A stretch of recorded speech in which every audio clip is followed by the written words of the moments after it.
देखिए, इस प्रकार के जितने भी प्रश्न आएंगे, मेरा प्रीवियस वीडियो जो भी देख रहे हैं उनको ये भली भांति मालूम है कि मैंने बता रखा है कि जब भी इस प्रकार का प्रश्न आएगा आपको सबसे पहले वैल्यू पुटिंग मेथड यानी वीपीएम मेथड के थ्रू जाना है, और वीपीएम मेथड के थ्रू जाने से आपको 90% केसेस में क्वेश्चन सॉल्व हो जाता है। देखिए क्या करना है, आरंभ में पी पूछ रहा है ना कितने लीटर है, तो आरंभ में पी मान के चलिए यही ए बी सी डी में से कुछ है, और अनुपात में अगर आप देखिएगा तो आरंभ में पी का अनुपात कितना है, जरा देखिए 8:7 दिया हुआ है, जिसमें से पी का अनुपात आपको कितना दिख रहा है 8, यानी ऑप्शन में कहीं ना कहीं ऐसा कोई है जो 8 से कंप्लीटली डिवाइड हो जाएगा, वही मेरा जो है आरंभ में पी का बिलियन था। तो देखिए 8 से कंप्लीटली डिवाइड कौन हो जाएगा, 25/3/8 करेंगे तो क्या कटेगा, नहीं कटेगा। 32/3/8 करेंगे, कटेगा, हाँ जी कट जाएगा, और यही एकमात्र ऐसा है जो कट जाएगा, और यही आपका आंसर है। ठीक है, 35/3 नहीं कटेगा, 28 भी नहीं कटेगा, तो आपका ऑप्शन निकल के आता है option number B is the correct answer. ये क्वेश्चन जो है ना ये आरपीएफ में पूछा गया था, आरपीएफ एसआई, ठीक है, आरपीएसएफ, और ये 2024 का पूछा गया प्रश्न है। तो देखिए इसको इस प्रकार से आप डील कर सकते हैं क्वेश्चन को। चलिए क्वेश्चन नंबर 2 की तरफ चलते हैं। ठीक है, आइए अगला जो प्रश्न आप देख रहे हैं बोर्ड पे, एक विद्यालय में 720 छात्र हैं जिसमें लड़के तथा लड़कियों का अनुपात जो है वो 7:5 है। कितनी लड़कियों को और शामिल किया जाए कि अनुपात 1:1 हो जाए। देखिए ध्यान दीजिएगा, ये आज मैं आप लोगों को 2 या 3 मेथड से बताने जा रहा हूं। पहला तो हम लोग ऑप्शन देख के उड़ा डालेंगे इसको। क्या बोल रहा है, पहले अनुपात कितना है, 7:5 है। ठीक है, ये है बॉयज, ये है गर्ल्स। अब कह रहा है इस अनुपात में कितनी लड़कियों को और शामिल किया जाए कि अनुपात 1:1 हो जाए। तो लड़कियों को शामिल करना है, यानी यहाँ पे कुछ भी नहीं जोड़ना है, आपको जोड़ना है यहाँ पे। तो मान के चलिए कि यहाँ पे क्या जोड़ दें कि अनुपात 1:1 हो जाए, यही ना कह रहा है जी क्वेश्चन। तो ये तो छोटा सा कंसेप्ट क्या है कि 7 यहाँ पे है और 7 अगर यहाँ पे भी हो जाएगा तो मेरा 1:1 हो जाएगा। तो यहाँ पे 7 करने के लिए मेरे को क्या जोड़ना पड़ेगा, 2 जोड़ना पड़ेगा। ठीक है, तब मेरा 1:1 हो जाएगा, यानी ये 7/7 आ जाएगा, 1:1 हो जाएगा, यानी 2 अनुपात जोड़ना पड़ेगा मेरे को। अब देखिए क्या कह रहा है कि पूरा कुल छात्र कितना था, 720 था, तो 7 और 5 यानी 12 यूनिट बराबर 720 था। तो 1 यूनिट बराबर कितना हो जाएगा, 12 × 72 यानी 60 यूनिट। तो हम कितना यूनिट जोड़े थे, 2 यूनिट जोड़े थे। तो 1 यूनिट बराबर अगर 60 है तो 2 यूनिट बराबर आपको कितना हो जाएगा, 120, यानी 120 लड़कियां और जोड़ दी जाएंगी तो आपको अनुपात हो जाएगा 1:1। ठीक है, और ये प्रश्न भी जो है वो 2024 में आरपीएफ एसआई और आरपीएसएफ में पूछा गया है। ठीक है, समझ पा रहे हैं। अब देखिए ये जो हो गया देख के उड़ाने वाला। अब देखिए इसमें मेथड नंबर 2 की तरफ हम लोग चलते हैं। क्या कह रहा है कि 7:5 में लड़के और लड़कियों का जो है ये है, तो 7:5 में जो है वो टोटल बटा हुआ था 720 छात्र। तो 7 और 5 12, 12 × 72 यानी 60 × 7 और 60 × 5, तो ये हो जाएगा 7 × 42 420, और ये हो जाएगा 300। ये बॉयज है, ये गर्ल्स है। अब गर्ल्स में कह रहा है कितना जोड़ दे, तो मान के चलिए x जोड़ दे तो अनुपात 1/1 हो जाए, यानी ले दे के बाद क्या होगा, this one is equal to this one. तो इतना बराबर इतना जब हम लोग करेंगे तो 300 + x बराबर 420, तो x का मान कितना निकल के आ रहा है, देखिए 120। तो डायरेक्ट ऐसे भी आपका आंसर आ जाएगा इतनी छोटी सी कंसेप्ट से। ठीक है, समझ पा रहे हैं। वीडियो अगर पसंद आ रहा है आप लोगों को तो एक लाइक शेयर करते चलिए। चलिए क्वेश्चन नंबर 3 की तरफ हम लोग चलते हैं। अब देखिए अगला प्रश्न क्या है, अर्जुन भरत और चंद्रू तीनों मिलकर क्रिकेट खेल रहा है। अर्जुन और भरत जो स्कोर करता है, रन मारता है, उन रनों का अनुपात दिया हुआ है 1:2।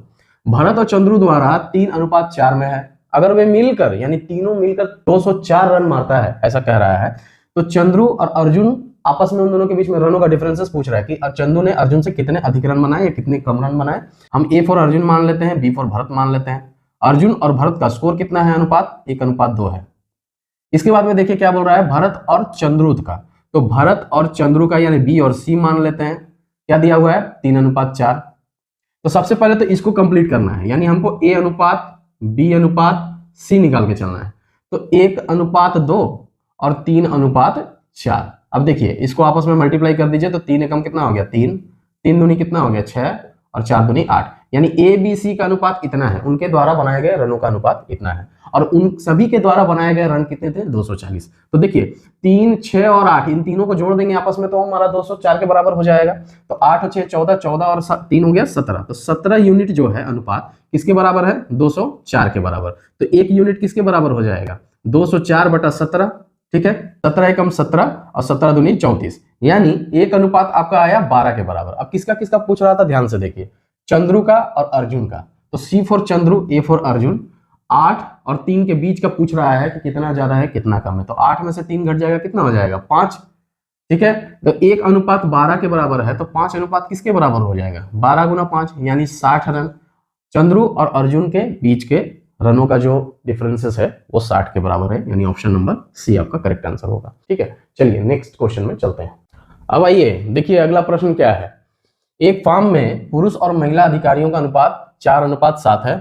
50 पुरुष अधिकारी और 100 महिला अधिकारी को कहीं और भेज दिया जाता है निकाल के फार्म में से, तो पुरुष और महिला अधिकारी का अनुपात जो है 7:12 हो जाता है। आरंभ में पुरुष अधिकारी की संख्या कितनी थी 450, 300, 500 और 400।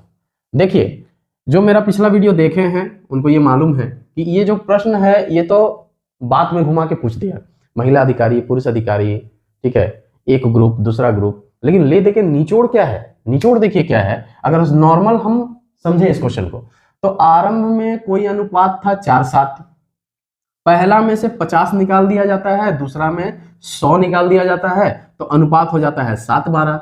बताइए आरंभ में जो है वो पुरुष अधिकारी यानी 4 का पूछ रहा है कि संख्या कितनी थी।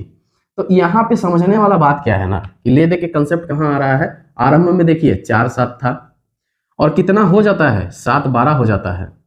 पहले वाले में से यानी ये पुरुष मान लेते हैं ये महिला, पहले में से क्या किया जाता है 50 निकाला जाता है, यानी 50 पुरुष को भेज दिया जाता है कहीं पे, और दूसरे वाले में से 100 महिला को निकाल के भेज दिया जाता है। बस यही हो गया। अब इसको सॉल्व कर देंगे तो आंसर हमारा निकल के आ जाएगा।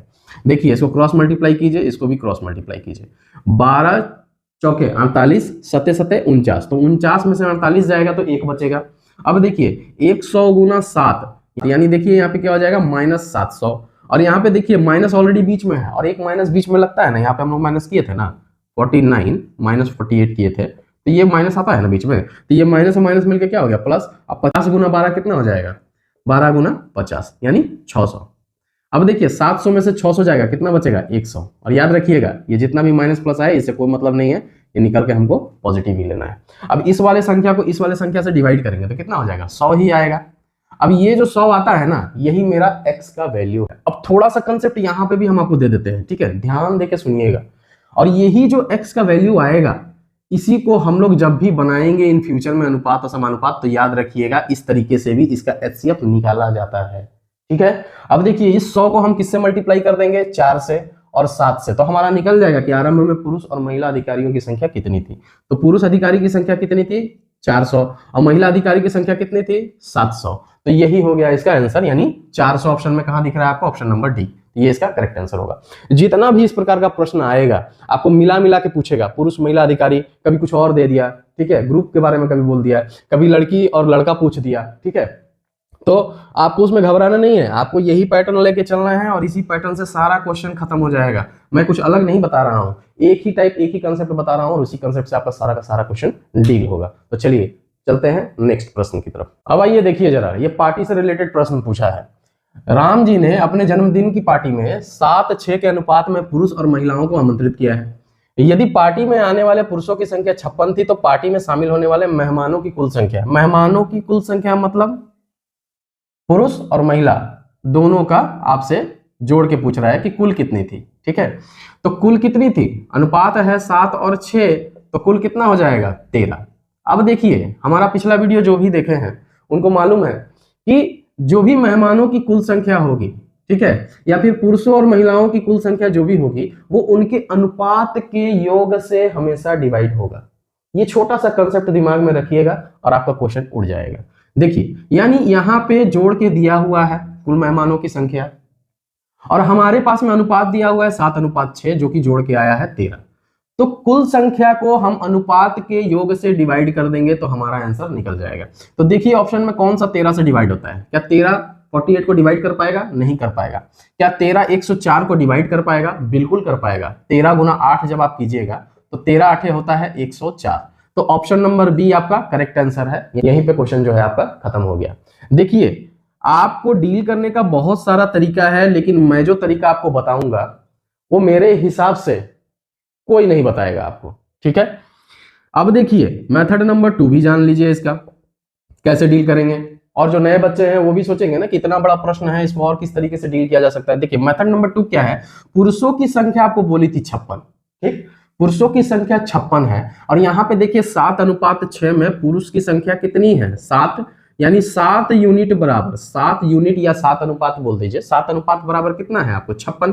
तो एक अनुपात निकाल के कितना आ जाएगा? 7 8 56। एक अनुपात 8 के बराबर आ गया और आपसे पूछ रहा है कि कुल अनुपात निकालिए, यानी कुल मेहमान। तो कुल मेहमान कितना है जी? 13 है, ठीक है। कुल मेहमान कितना है? ध्यान से देखिएगा, 13 है। यहाँ पे लेके चलते हैं, ठीक। अब एक अनुपात बराबर 8 है तो 13 अनुपात बराबर कितना हो जाएगा? 13 गुना 8 यानी 104। ऐसे भी आप आंसर निकाल सकते हैं, ठीक है। बात समझ में आ रहा है? तो क्वेश्चन को सॉल्व करने का बहुत सारा तरीका है और मैं जो आपको तरीका बताऊंगा बस ऐसा ही, एकदम क्वेश्चन देखिए और उसको उड़ा दीजिए। बार बार मैं क्वेश्चन के अंत में कह रहा हूं, कोई भी प्रॉब्लम आपको होता है, कहीं से भी कोई प्रश्न है आपके पास में, कोई बुक्स बना रहे हैं या कुछ भी बना रहे हैं, प्रश्न को आप मेंशन कर दीजिएगा कमेंट बॉक्स में, आपको आंसर उसका जरूर मिलेगा वीडियो के थ्रू, ठीक है। चलिए नेक्स्ट प्रश्न की तरफ चलते हैं।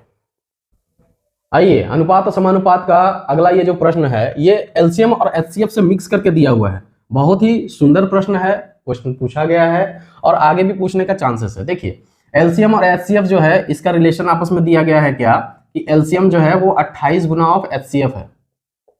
अगला दिया हुआ है कि एलसीएम और एचसीएफ का अंतर दिया हुआ है क्या? 405 है। उसके बाद में दे दिया है कि दोनों संख्या 4:7 के अनुपात में है। संख्याएं किस अनुपात में है? 4:7 के अनुपात में है। और आपसे पूछा था क्या? संख्याओं का धनात्मक अंतर ज्ञात कीजिए, यानी 7 - 4 यानी 3 अनुपात पूछ रहा है, ठीक है। ध्यान रखिएगा, सारा कुछ मैंने लिख दिया। अब कैसे डील करेंगे? प्रश्न 4-7 है, जो मेरा पिछला वीडियो देखे उनको मालूम है। इसको कंप्लीट लिखने का एक तरीका है क्या? एक्स लगा दीजिए, यानी पूरा कंप्लीट मेरा जो पहला संख्या है वो 4x है, कंप्लीट जो दूसरा संख्या है वो 7x है। अब देखिए, इसी में से हम लोग एचसीएफ और एलसीएम निकाल लेंगे। एचसीएफ मतलब क्या होता है, जरा ध्यान से बोलिएगा। एचसीएफ मतलब होता है हाईएस्ट कॉमन फैक्टर, यानी इन दोनों में जो सबसे ज्यादा कॉमन है। क्या कॉमन है? एक्स कॉमन है, यानी एचसीएफ मेरा एक्स हो जाएगा। और एलसीएम क्या होता है भाई साहब? तो एलसीएम होता है बस इन दोनों को जस्ट आपस में मल्टीप्लाई करना पड़ता है, यानी 4 × 7 और इसके साथ में एक एक्स, 4 × 7 और उसके साथ में एक्स, ठीक। अब देखिए क्या करेंगे, ये वाले को छोड़ देना है, इस वाले से कोई मतलब ही नहीं है, इसी वाले को सिर्फ पकड़ के चलना है, ठीक है। तो एलसीएम कितना है आपके पास में? 4 × 7 × x यानी 28x माइनस एचसीएफ कितना है आपके पास में? x, और कितना हो जाएगा ये? 405 के बराबर। कितना आ रहा है? 27x = 405। तो x बराबर कितना निकल के आ जाएगा? देखिए, ये 405/27 हो जाएगा, 405/27 हो जाएगा। और ये जब कट करेंगे तो ये 15 टाइम्स में कैंसिल हो जाएगा, यानी आपका x का वैल्यू कितना निकल के आया? 15। और ये x कितना है आपके पास में? एचसीएफ 15, ठीक। अब आपको पूछ रहा था, देखिए x का वैल्यू 15 निकल के आया है, आपसे सिर्फ अंतर पूछ रहा है। अब 3 में अनुपात, यानी एक अनुपात बराबर एक तरह से समझ सकते हैं 15 है, तो 3 अनुपात बराबर कितना हो जाएगा आपको? 15 × 45। तो ये हो गया आपका option number B correct answer है। देखिए, इतना बड़ा प्रश्न है, ठीक। इसमें से क्या कंसेप्ट सिर्फ लगाए हैं हम? देखिए, ये वाला लेके चलें और ये सारे प्रश्न में याद रखिएगा। अभी एलसीएम एचसीएफ का चैप्टर नहीं हो रहा है, जब एलसीएम एचसीएफ का चैप्टर हम लोग चलाएंगे तो भी हम लोग यही वाला कंसेप्ट पकड़ के चलेंगे। तो ये ध्यान में रखिएगा कि 2 अनुपात जब भी दिया रहता है, उस 2 अनुपात में जो कॉमन होता है वो एक्स होता है, ठीक है। उसको हम लोग अनुपात भी बोल सकते हैं, 1 यूनिट अनुपात भी बोल सकते हैं, और वो 1 यूनिट अनुपात जो है वो एचसीएफ होता है। हमेशा याद रखिएगा इस चीज को दिमाग में, फटाफट क्वेश्चन उठ जाएगा। आज का ये प्रश्नों का संग्रह आपको कैसा लगा कमेंट बॉक्स में जरूर बताइएगा। वीडियो अगर आपको पसंद आया है, आपके लिए उपयोगी साबित हुआ है अगर थोड़ा सा भी, तो प्लीज चैनल को सब्सक्राइब कीजिएगा, क्योंकि इसी प्रकार का इंपॉर्टेंट क्वेश्चंस मैं ट्रिक के जरिए या फिर कंसेप्ट कह लीजिए, ट्रिक नाम का कोई चीज नहीं होता है, क्योंकि एग्जाम में जब फंस जाता है ना आदमी, समय का अभाव जब रहता है वहां पे, तो वहां पे जिस आदमी का कंसेप्ट क्लियर रहता है उसी का एग्जाम निकलेगा। ट्रिक सब जो है वो कहानी हो जाता है उसका, ठीक है। एक आध को क्वेश्चन रहेगा, मैं ऐसा नहीं बोलता हूं कि सारा का सारा जो है वो लॉन्ग मेथड से। ये कौन सा लॉन्ग मेथड है? इसको लॉन्ग मेथड बोलेंगे? इसको लॉन्ग मेथड नहीं बोलेंगे, इसको कंसेप्ट बोलेंगे। जिस आदमी का भेजा क्लियर है वो सारा का सारा क्वेश्चन जो है एकदम पानी के जैसे बनाते चला जाएगा, ठीक है। तो चलिए आशा करते हैं आज की इस वीडियो से आपने कुछ ना कुछ सीखा होगा। अगर सीखा है आपने तो एक लाइक कीजिएगा, अपने दोस्तों तक शेयर जरूर कीजिएगा और चैनल पर नए आए हैं तो सब्सक्राइब करना मत भूलिएगा, क्योंकि इसी प्रकार का आपको वीडियोस हमेशा मेरे चैनल पे मिलता रहेगा। चलिए मिलते हैं फिर किसी और वीडियो में, तब तक के लिए राधे राधे, जय श्री कृष्ण।